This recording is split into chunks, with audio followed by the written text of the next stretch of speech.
Got a mic? I've always had one, but it's right here today, so I thought I'll plug it in and see what happens. It's a Blue Yeti. Rob McLeod insisted that I use it for the Reinventing Education podcast. Bold name. Hold up him. What's her name? Maggie Roswell is fired from her attempts at being a French Maude Flanders and is sent out into the cold streets of France. She hitchhikes for several days and ends up in Moldova, which is an Eastern European country. She ends up in the Moldovan countryside where she finds an, she's been given the lead that Moldovan fox might give her a last chance at voiceovers.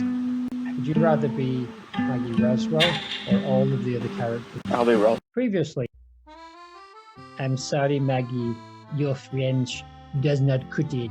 You must leave the fox grounds and head out. Sacre bleu, I guess. You must leave now. I'm going. Can I get my coat? You must leave the jacket here as punishment. But I paid $4,000 for that jacket. Then it is only right and fitting that you do not get $4,000 for this poor job of French muddy Flanders you were just massacred. Fine, I'll leave. Adieu. Bye. Thanks for nothing. You're And now welcome. what? I'm just taking in the sights of Paris, and it's a little bit grotty, to be honest. On the underside, saw someone with 3 arms in the subway. I don't want to stay here. I'm going to go to somewhere Eastern European, I think. Let me just do some... Hey, ain't you the woman off the Flanders? Ain't you Statman John? No, I don't know who you're talking about. If you want to get in, I'm just going to go and visit my family. Is it out of France? Yes, it's in Moldova, in suburbs of Chisinau. Oui, Moldova Sorry. is only Sorry, I don't One speak U. French. yes. Oh, good. Moldova is only 1 U away from being Maudeper, so I'm there. Let's go. Several hours later. Bye. Thank you for the lift. It was nice to get to know you, Stuart Regibald. That is not my name. Goodbye. Bye. It is. He's not. Well, look. That building says Fox on it. That must be in English as well. That must be where I am destined to go. Hello. Hello. I've just been to France and I've been sacked. The Maude Flanders Instagram page is going to be désolé. No, that's sorry. Just sad. I'm sorry, Not I sorry.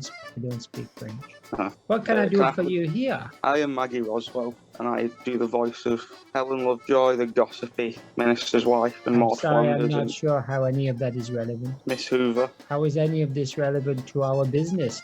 Franklin's Oxygen Exfoliation Units. FOX. Oh, Did you mistake us for somebody else? yes, I thought Stop you were loitering. You're loitering. Go. the... Bye. Fine.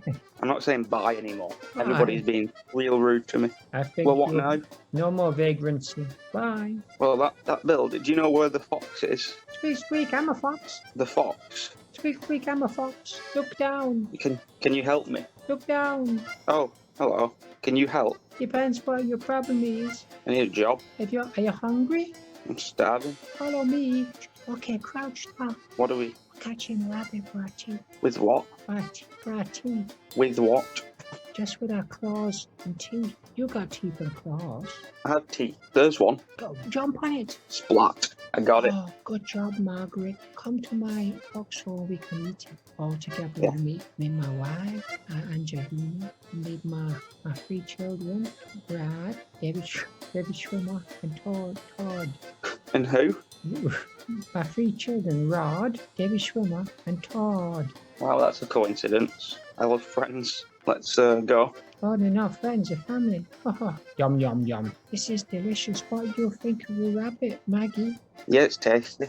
It's stodgy. Can I, now that the work is complete, can we talk about payment? I am desperately poor. You have offended me, Margaret. Get out of my foxhole. David Schwimmer. What? David Schwimmer, bite your ankles. Ow, get off me, Ross. Margaret, get out. You're not welcome here. Can I have my jacket? No, punishment. I just bought it today. It's Good Cats, Season 5, Episode 3, The Supportive Judge, Laurie Goodman, Maud's illegitimate children, And Baona, she's a foxy, unruined shoe collector. She's the footnote of a footnote of a footnote in TV history. She's got low-key hostility. She's a watercolor ice milk drinker. The Lord is your oven. Ooh, it's the Maude Flanders Pod Machine. Episode 52, but not 52. Probably 43 or something. 5-3. Who would have thought it? Who would have thought? That was an extraordinary long cold opening. It was very long. What have you got to say for yourself? Not a lot. We're out of the golden years, which is sad. Oh, well. I would say this is what I would call a turning point episode for us. Would you have to explain more? I will do later. I don't want to give away too much too soon, and I feel like we've got to deal with all the dog stuff. Oh, we certainly do. Hello, Goodman, Morning, Flandning, and not Bart, Lisa's, or database's mom column. Prohibit even a teensy bit of lamb, my schoolmate. Brought to you by the strangely silent lost world of Jeff Apple Sunderland, growing in silence as their boss is up in space. All hail corporate imperialism. Sponsors, Nestle. Pure life begins now. H2O, H2 hours. We love pandas. Sweet peanut butter smothered pandas. And those rainforests, they fell down by themselves. Sponsor, we're going to go for Viv. Viv's back. Vivacious is returning. Sponsor, Cats, the movie and the platonic concept. Jellicle. Jellicle cats and dogs. Sponsor. By the way, I hate the word jellicle. I only saw that. So I watched 15 minutes of the movie Cats the other day and switched it off because, well, yeah. Jellicle cats, a jellicle cats, a jellicle match, jellicle cats. It sounds like a word that Maude would have created to sound threatening. It's the least threatening gang name I've ever heard. The Jellicles. Yeah, awful. Flobbly It's like a little girls' dance group. Well, I think cats are jellicle. Sponsor, Andrew Lloyd Webber's Reinventing Cats podcast. This is all going very well. Oh, listen, did you hear that? Can you see that? Bark has only blooming gone and escaped. With what shall we do? Listen, John Pope, can you gather the gang together and get the UFO, and we'll follow Barker and see where he's gone, because he's probably got Erggun with him. What do you think about that idea? Yeah. I'm John Pope, not you, and I can fly this bucket of rust. Do it then. I'm doing it. Not yet, though. Well, you stay there for a bit. I'm going to go and get it. I'm going to go get that bucket of rust, and I'm going for turn it over and fly out of here. And if I can smash through a window out where, even better. I'll come back for you in 10 minutes when I've got that bucket of rust all sorted. I'll see you soon. Good luck, John. Now listen, can you see how the wires are shaking up there? Oh, yeah. You know what that is? That's something to do with a human zoo. Oh, don't know what you're talking about. That's bonkers. That is Jack Derrida moving as electrons through the wires, I think, if my knowledge of science is anything. Can you just cut that wire and hold each side of the wire to one side of your or my head? There you go. Oh, he managed to send me a message from spooky distance. The message said, "I am everywhere and nowhere. Quantum Pence and myself are having lots of fun in the wee principality." And his quote this week was, "Illusion is stronger than the truth."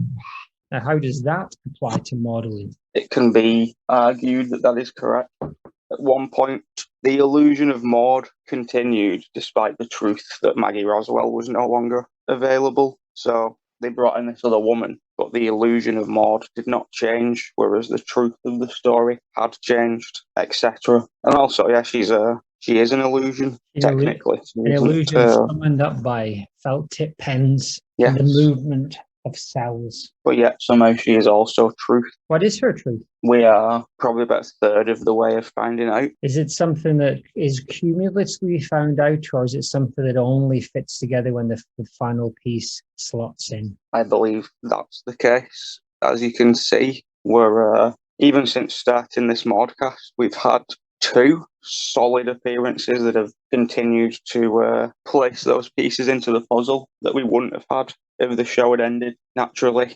So we can never have this full puzzle until that show decides to say this is all the information we're going to give. But as of now, we don't know what information we're going to get in season 33, 34, all the way through to 122. If we became the Simpsons writers, would everything we've said on this show suddenly become real canon? Without including it, just if we got the jobs. Without including it, but there'd be hints, right? There'd be a little bit of a hint here and there of this. And then someone would say, those two, what wrote for that episode, they've got 100 hours of Maude speculation. Yeah, I think we would. I don't think it would be subtle. I think this is, to me now, this is the correct backstory and context, because we have taken the time to unlock it. Well, let's continue. So John Poop's here with the spaceship. So get in, crew. Can you remember who's in our crew currently? I'm here, and I'm John Poop, 17. Yeah, we know you, John Poop. Get in the poop hatch. No, well, is that what you're going to refer to the Doras from now on? Yeah, climb in the poop. Climb in the poop hatch. That's crew, John. I don't care. I'm a psycho. I'm an effing psycho. But I can get you to Barker. Well, that's good enough for me. Stamp, you in? Of course I'm already in. Get me off this island. Not really an island. Just get me off this island. What about you, John? Well, you boys, boys, I've got to find Erggun. That is my primary mission here. And you know that I'm ready for any kind of adventures, because I want to go find Space Child Matthew H. McConaughey and become a clone forever. Now I've done in all or most of them dogs. I don't even care about Barker. I just want to find Space Child. If I had my way, we would find Space Child. Good. I think that's everybody. We got 2 Johns. We have got 2 Johns. And no Darren Scaramouches. No Scaramouche. All right. Let's come on, John Poop, 17. Let's get to business. All right, so we've fannied about for about 25 minutes here. Do you want a moratorium, or do you want to get straight to content? No, we'll do a quick moratorium. All righty. Give me a number between 1 and 300. 4. Oh, real world. Social media references. I cried when Maude Flanders died. Facebook, public group, 1 member. Who is the member? I don't know, but it says cancel request. So I'm guessing it's not me. I see. Is it you? I don't think so. I remember there was a phase in maybe 2010, 11, when people were making groups named such as like taking off your Crocs after a long day of, being an arsehole.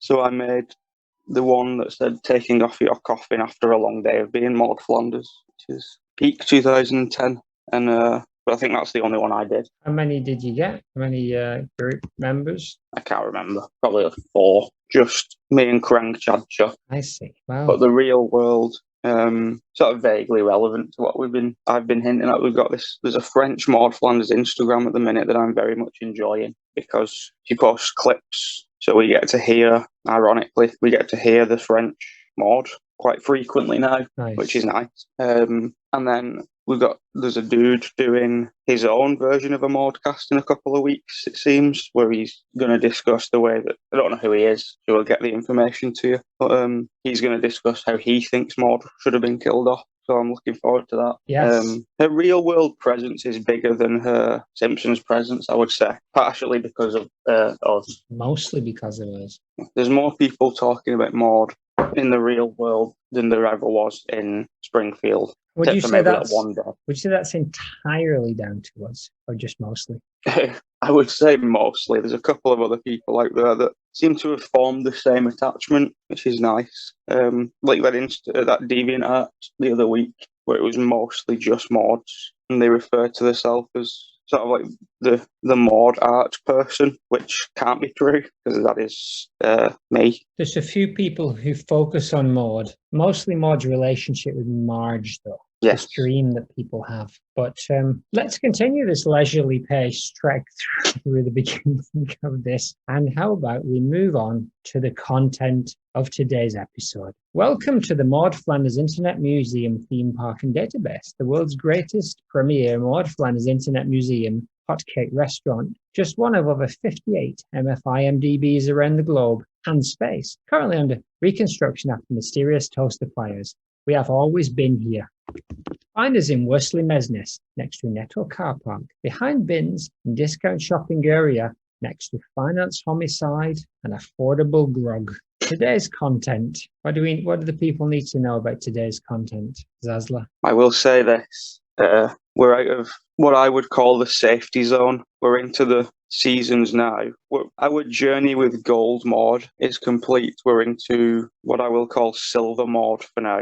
Tin Maude. Yeah, so no, we're not at Tin Maude yet. Because this is the thing about this episode, a lot of people say it's the worst episode ever. And it's far from that. The problem is that this was the first time they took that sort of liberty of changing something that they'd established and sort of not caring that it would affect, the stuff we've seen about Skinner in the past, the stuff we've seen about Agnes. It changes all of that completely. It's the same as when, they tell you that Ned's 60, or they tell you that Edna, seems to just think it's okay to hit on Ned and pretend that she doesn't know Maude. This is the episode that opened the door to that kind of storytelling, I would say. Open the shod gates. Exactly, yeah. So open the gates, lock the gate.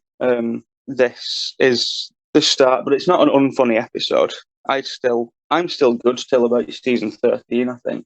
Maybe 14, but this is where, and also the animation changes this season, so they start getting a bit cleaner and throwing caution to the wind story-wise. Like, oh yeah, sure, we can change it so Mo was married for 15 years, why not? That kind of stuff. You don't like that fast and loose playing with continuity, right? No, we need something to grasp onto. For all we know, next season, we could have an episode that flips everything we know about Ned and negates everything we've said in 50 hours. Does that keep you awake at night? One of many Simpsons-based fears that keeps me awake at night. Another one being, what of Dr. Nick? What of Dr. Nick? Exactly. Clip 1. Principal and the Pauper. Door fly open. There is a sign. Happy 20th anniversary, Principal Skinner. Surprise, they all shout. Usual suspects. Wiggum, Hibbert, Lovejoy, Simpsons, Willie, Hoover, Edna, and classic BOTH shot. There is clapping. Loved Agnes holds him. Oh, mother, he sniffed. You are still the master of deception. Maude is smiling serenely. She just moved to the other side of Ned for a better view. I surely am, says Agnes. The whole crowd stands and without a single blink begins murmuring. Yeah, an unblinking murmur. That's the way we like to go into these things. This is about Agnes, but that line is more clever than it seems, because she does. You later find out she's basically been lying to the entire town and Skinner for, 20 plus years when Charlie Sheen's dad turns up.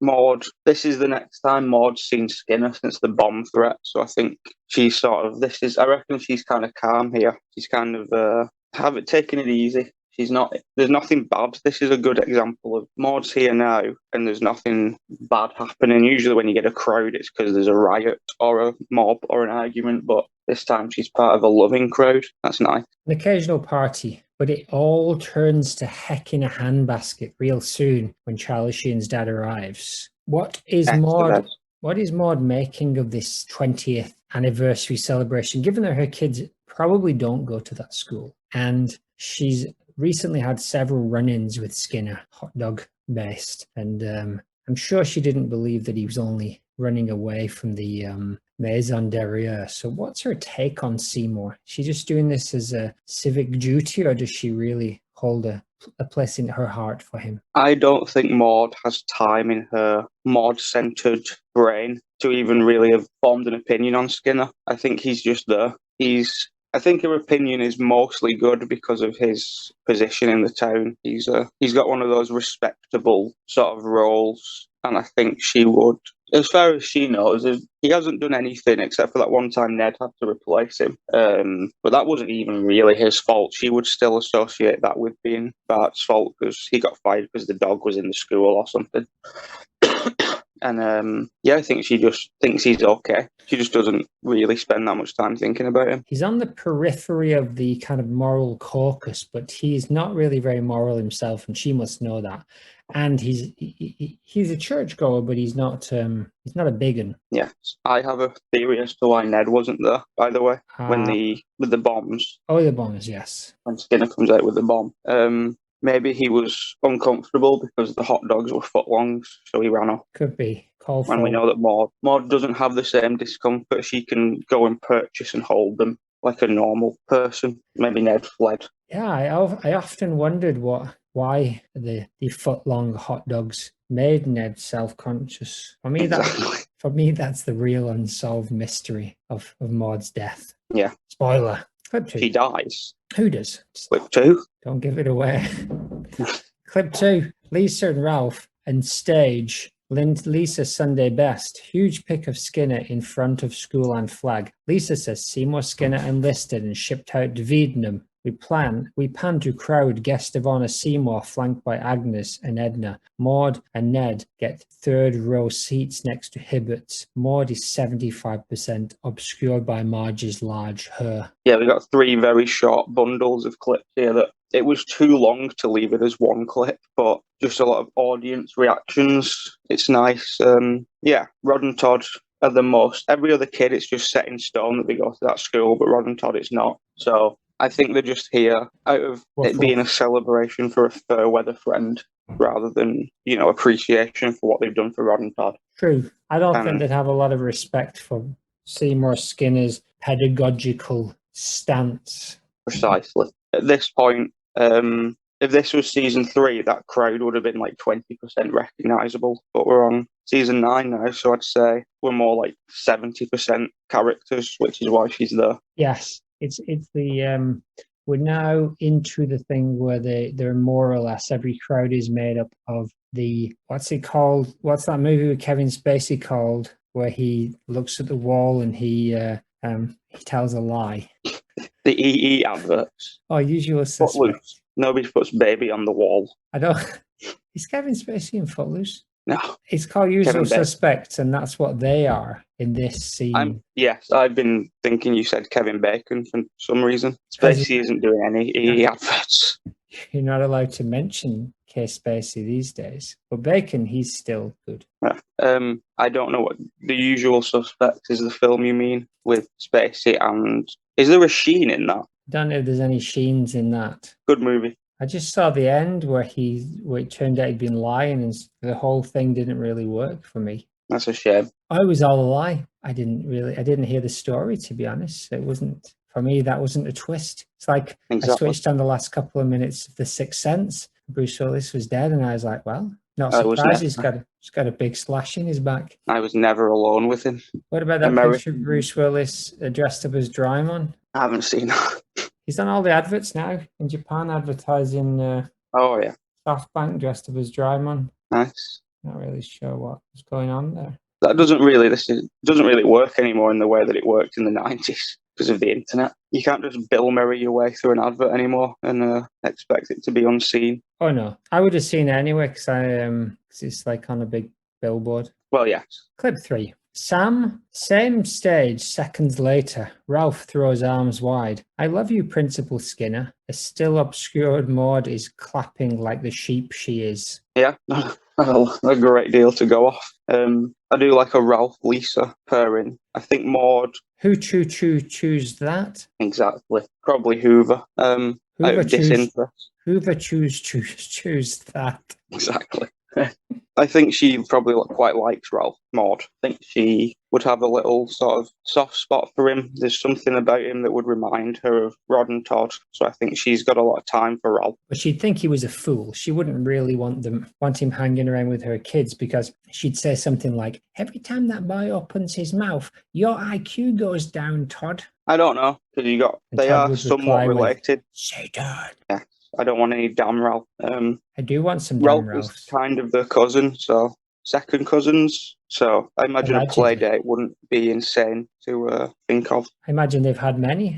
Maybe we'll find out in Maude's diary one day. One sweet day. Yeah, there's really nothing else to say. She's just sort of sat clapping like everybody else. And she's not one to rock the boat, but recently we've seen many instances of her stepping up and not being afraid to court controversy. But here, surely she's just doing her civic duty. Yeah, I think season 9, we're going to see a calmer Maude. I think her torrent of sort of abuse and hatred that we saw in season 8 towards almost everybody she interacted with the entire season. It was either sad or angry. I think we're looking at a calmer Maude this season. Something's shifted. And this is why our show today is much calmer, much more relaxed, leisurely, a nice leisurely stroll through these clips. Hope you're enjoying it out there, listener in Listerland. The quiet storm. After the cider year, after the angry civic, after the angry political rant year, now it's a year of Maude just sitting, sometimes blinking, sometimes clapping,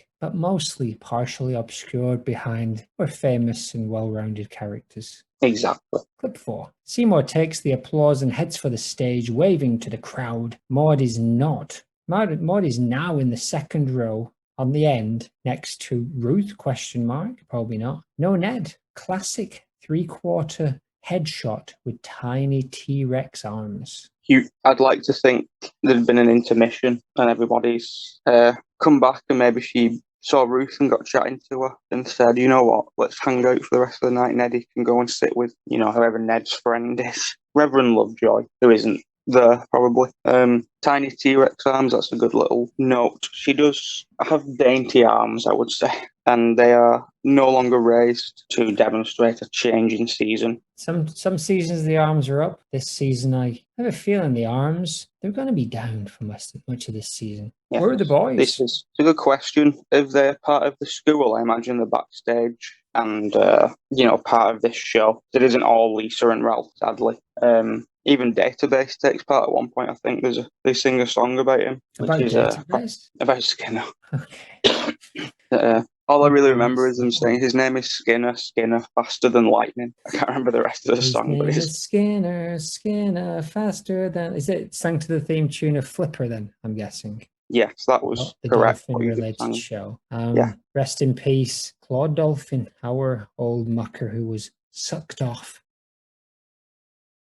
into space just a few episodes ago. If you binge watching just a few moments ago. Rest in peace. R.I.P. Claude. Anyway, there's plenty more monkeys where he came from. Exactly. It's likely, I can't remember, I put these clips together a while ago now, so I haven't watched this episode.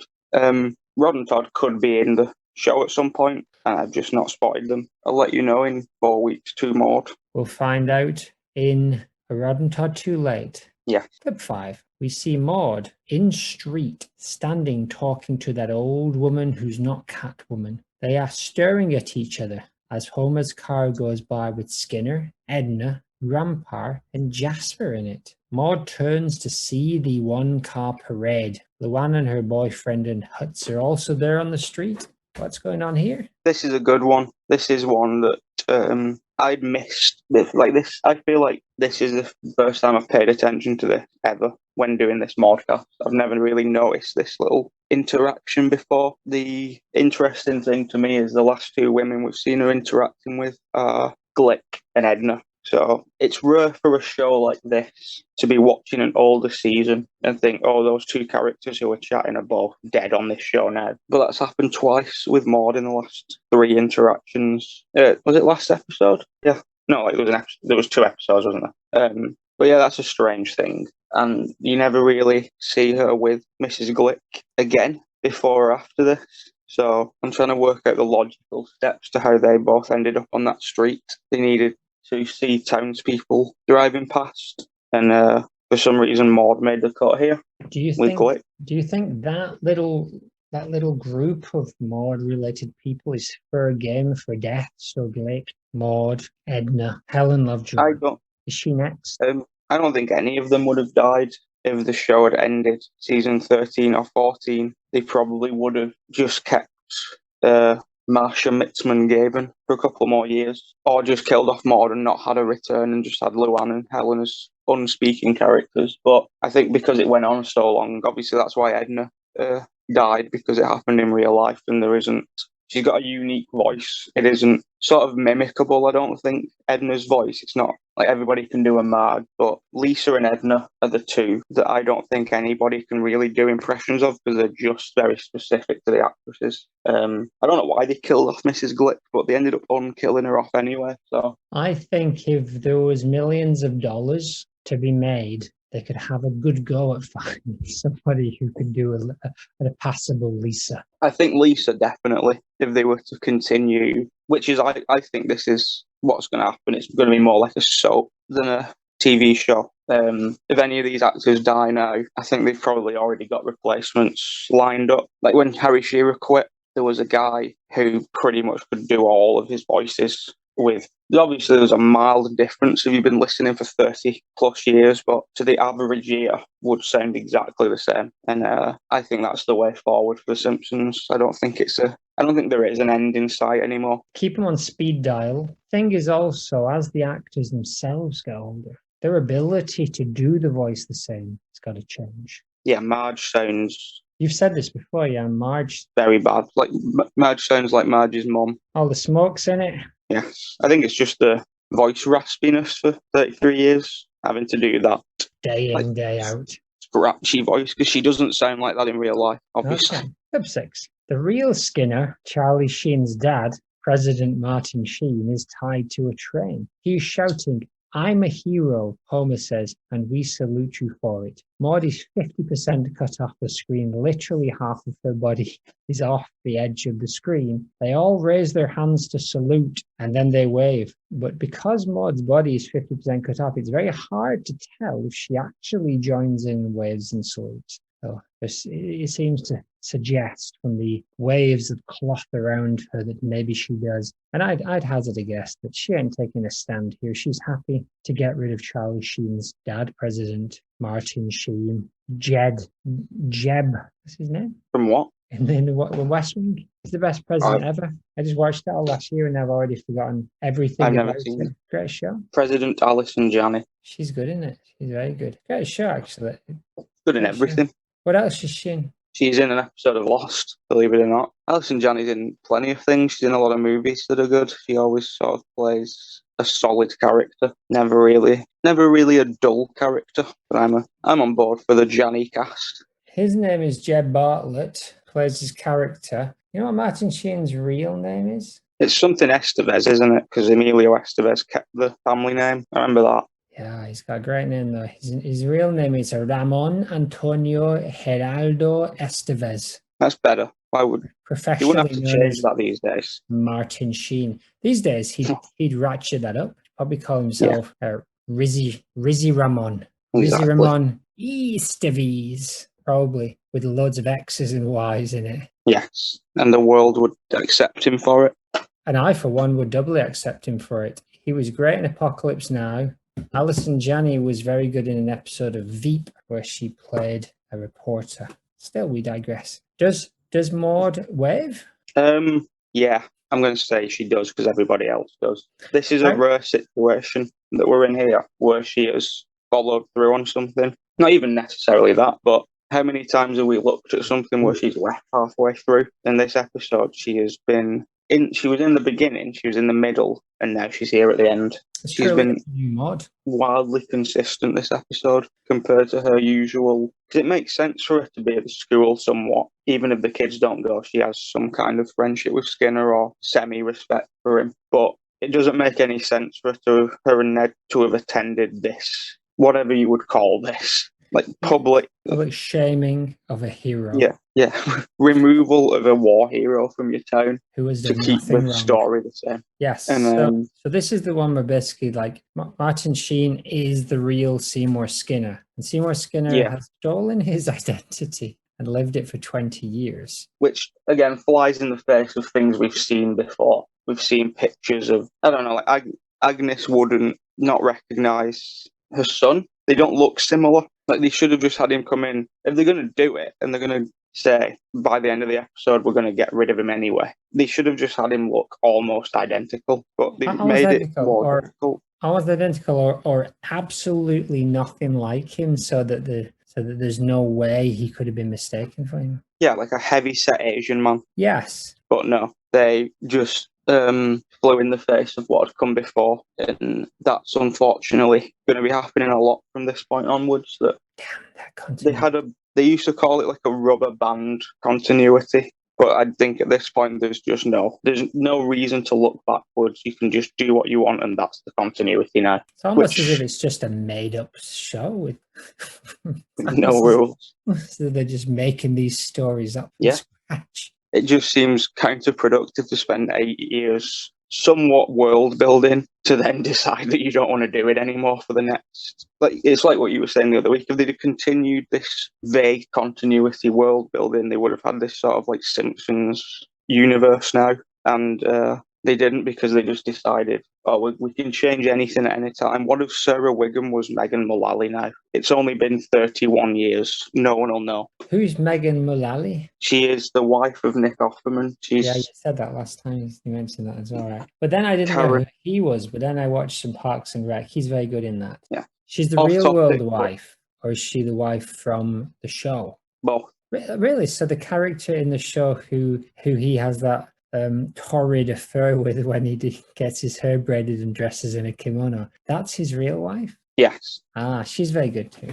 They've been sort of, this is the Offerman Mullally cast now, but they've been dual appearing and stuff since she was in Will and Grace. She was the squeaky voiced woman, Karen, I believe. I don't remember that. Long time since I saw that. Yeah, which is why I thought she'd been cast as Sarah Wiggum, but she didn't do the squeaky voice. But Offerman appeared in that because they were already dating at the time or married or whatever, and there's just been a series of the Sarah Wiggum episode. Offerman is also in that episode. But yeah, neither of them have anything remotely to do with Maud Flanders. Clip 7. This is just going to anger you more because this is where they attempt to acknowledge the duplicity, but really just make it worse, don't they? So we have a judge, I believe it's Judge Schneider.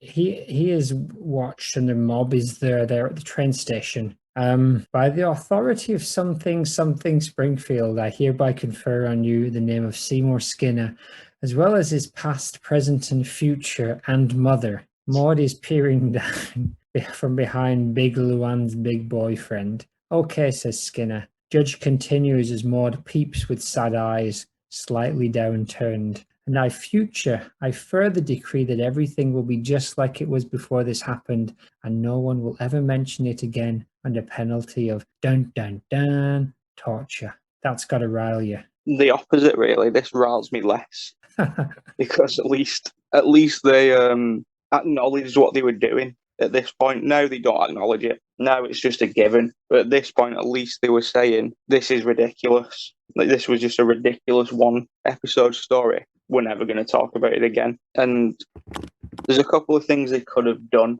to further that point. I think one of the things they have done on purpose is make Snyder yellow, because Snyder is usually black. In the earlier episodes, sometimes he is yellow. And then he sort of flips between skin colours for a few years, and then they settled on him being black. But then this appearance, he's yellow, which I think is on purpose. I think it's to say, to further the point that, these things change. It would have been funnier to see if Kirk and Luann were just stood together. It would have been better, because it would have, again, been sort of jokingly saying, we can do whatever we want whenever we want. We can change whatever we feel like, and we can just ride them out of town on a train. And so they just got to the last couple of minutes of this episode, and he's still there, so they just rode him out on a train and said that. But no, at least they're talking about it. Maude's there for this conversation, so she knows. At this point on, we're not gonna forget this. Whenever Maude sees Skinner again, she now knows that he is an imposter and a liar. So that's gonna come up for us. But I don't think it's a choose your battle sort of situation. Maude would gain nothing from saying excuse me, Judge Snyder, I don't think we're talking about Skinner here, etc. And then she'd spell something out, and then Krusty would say something hilarious. But she's not here for that. She's calm. She's a watcher. She's not a participator this time around. That's basically 7 clips is a lot for us, but as you can see, nothing happens Maude-wise in any of them. The closest to substance is the Mrs. Glick one, and there isn't really much to say there other than they're both dead,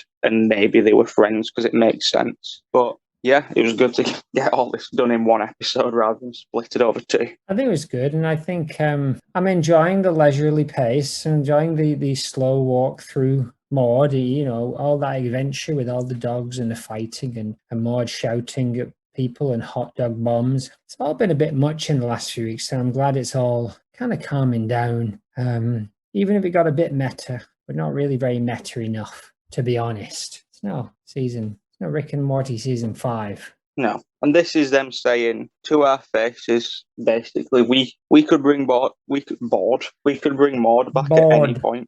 Maude Blanders. My son is also named Maude. They could bring her back at any point and just say, you know, a wizard did it, but we're not going to.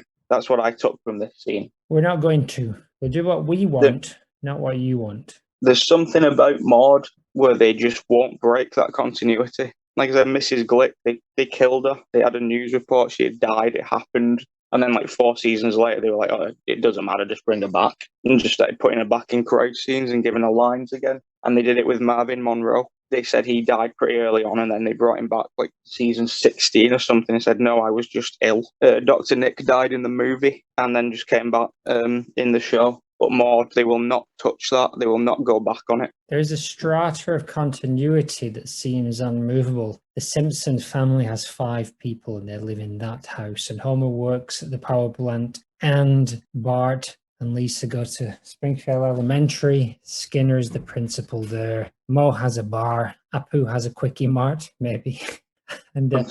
And Maude Flanders is dead. And those seem to be the level. You go to that level, you cannot break that. But the weird thing is, all those other things have been established from season 1. Whereas she died 13 years later. She's the only piece of non-changeable canon. I know we've had this conversation a million times, but I do wonder what it is that it's because they then changed Ned's story that they can't just retcon it, right?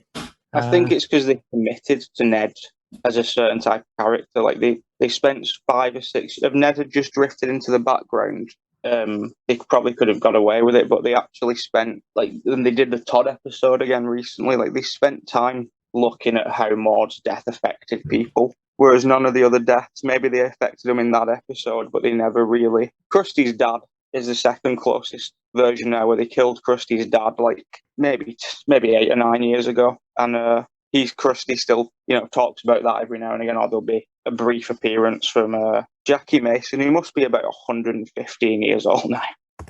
Jackie Mason is now 90 years old. 90. Yeah, so he's still putting in appearances every now and again.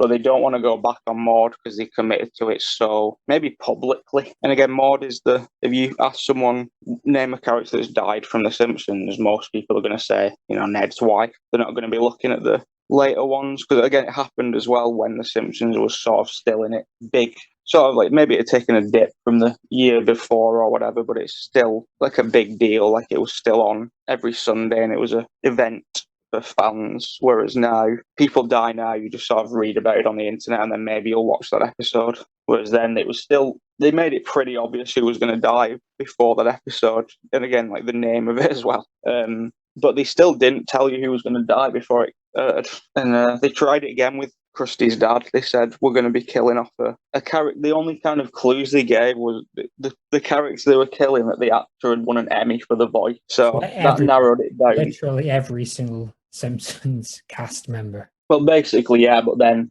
obviously you've got like Edna, Jackie Mason. There's a couple of guest stars that have won Emmys for their guest starring appearances. I think Roswell won something for the Sherry Bobbins appearance, I think.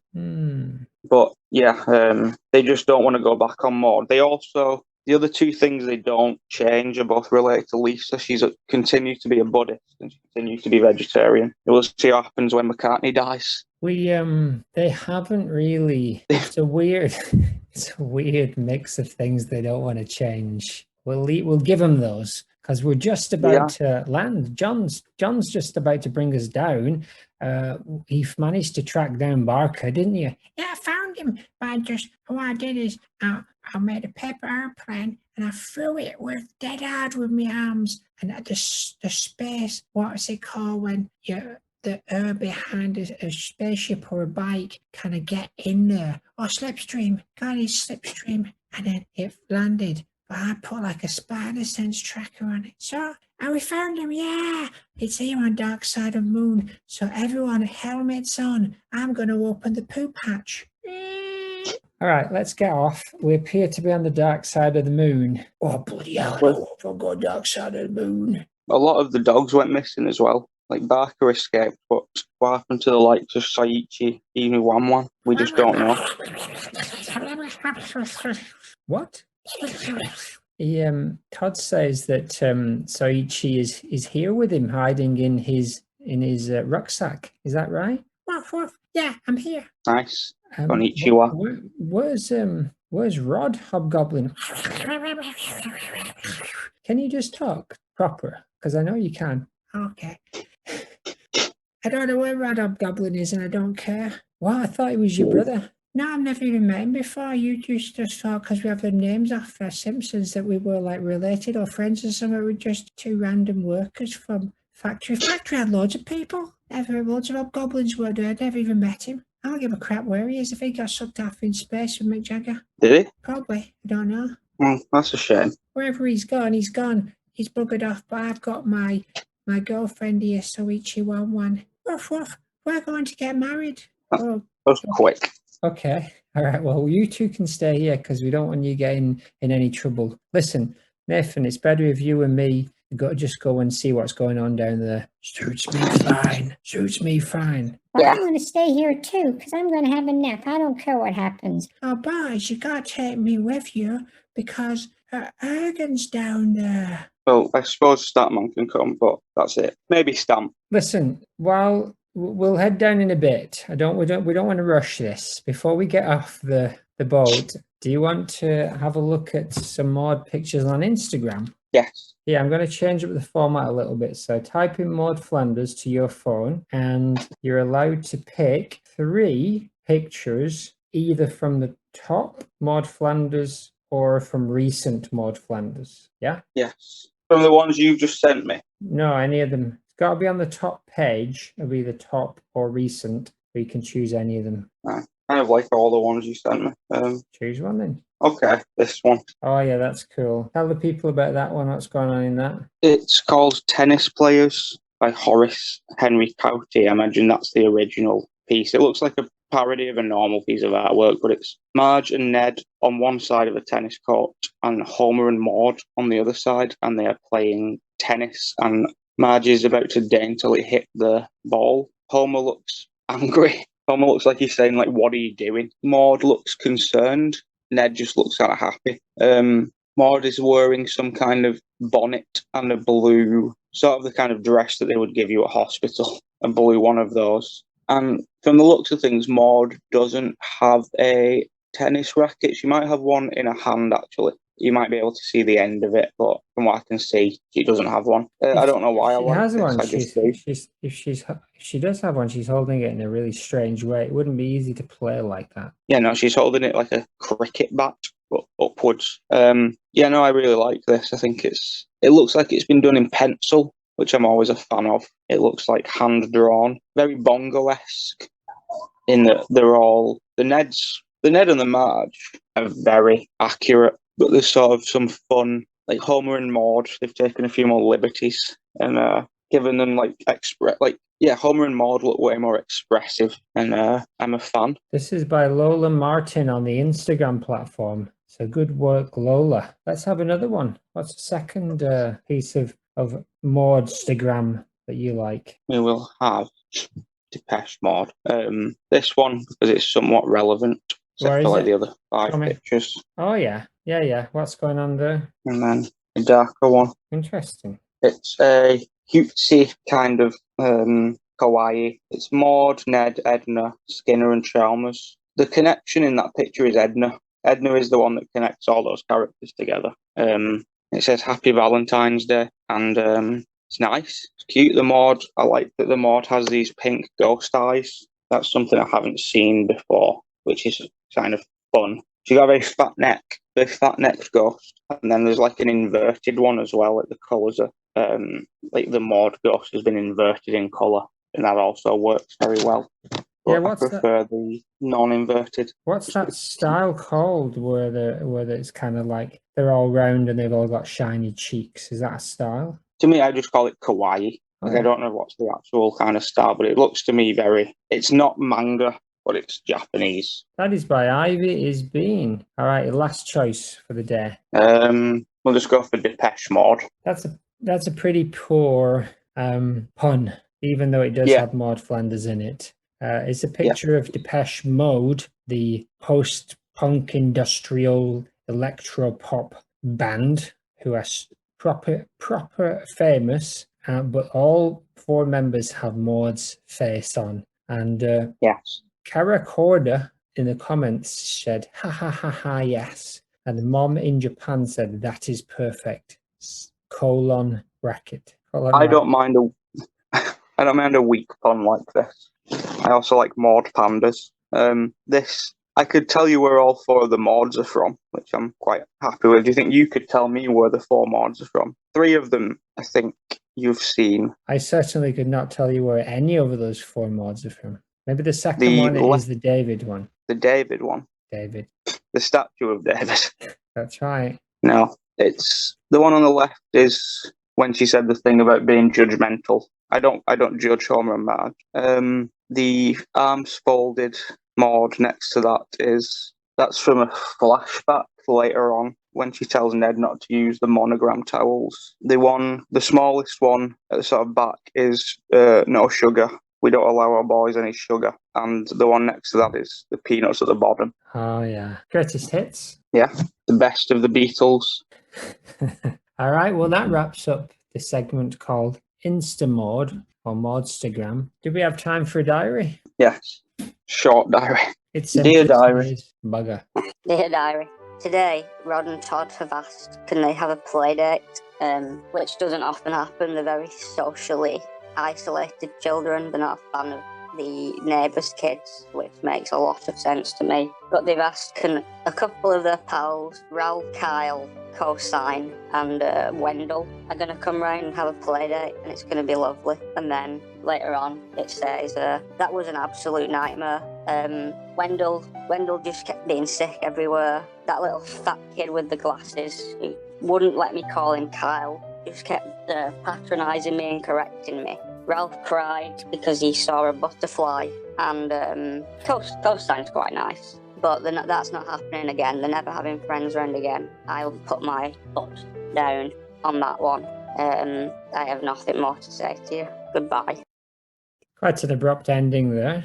What do you think was so bad about the play date for her? It sounded like relatively delightful. Maybe she was just stressed because I understand Wendell, but she didn't have to be around database, and Ralph crying at a butterfly isn't the worst thing that could happen. And as we've established, she quite likes Ralph, but here she was a bit arsey about him. Seems a little bit of an overreaction. Seems very much like season 7 Maude and season 8. Season 8 Maude. Is this a season 8? Are we on season 8 in today's episode? No, we started season 9 today. Really? Blimey. Sounds more like a season 8 Maude than a season 9 Maude. 2 to go. Yeah, that's it. Right. A meandering bunch of clips that we learn nothing from. Exactly. Unlike this episode, which was rip-roaring. Now, I think before we get out and find out what's happening on the dark side of the moon with Barker, we should have a rest, really. We should do that next week. Okay. Well, no. John, are you okay with that? I'm dead disappointed because Barker might be doing something wrong and Erggun might be in trouble. But yeah, it's all right, don't matter. To be honest, it looks like Barker is. I can see him doing that thing where he walks around in a circle. So it looks like he's about to sit down and have a nap anyway. I guess if we all agree to a nap time, that makes it even better. So, all right. It looks like we've all made an unofficial decision to have a good old nap until next episode. All right. Let's do it. Well, let's finish with a song, shall we? Yeah, sure. Who's going first? I will. All right, off you go. Principal don't eat paper. Door fly open, there is a sign happy. I surely am Agnes. Stiff, how you sail the master of deception? Maude and Ned get Thor, Row, Tone the Hibbets. We plan to crowd guest Ivana Seymour. A still obscured Maude is clapping like the sheep she is. Seymour, no, Nad. Head for the stage with tiny T-Rex arms. Talking to that old not Catwoman. More trunks to see the parade. Luana BF Huts too. The real Skinner is tied to a train. He's shouting, I'm a hero. They wave. Does more join in? It's hard to tell. Skinner as well as his past, present, future and mother. BFF. Judge continues. Penalty of torture. No one will mention it ever again. Penalty of torture. The end. The end. What was that? Season 5, episode 3. Would that make it episode 44? I'll get back to you on that. 44 or 45. I can't remember how many we have done at this point. Well, I thought it was a delight to have a leisurely stroll today instead of all the action and adventure in the last few. So, listeners, I hope you enjoyed that and appreciated that we took it down a notch or two. And who knows, maybe we'll take it down even some more notches next time. All the notches. I was pretty solid on what was coming up each week until around this point, and now it's getting to the point where I can't actually remember what we're going to be looking at every week until I watch the clips. Everything's a mystery. It is. Everything we're into lasts this forever. whole new mediocre world of season 9. I, for one, welcome our cliched stuff. Yeah. Hail Leica. Hail Leica indeed. Alright, bye. Bye.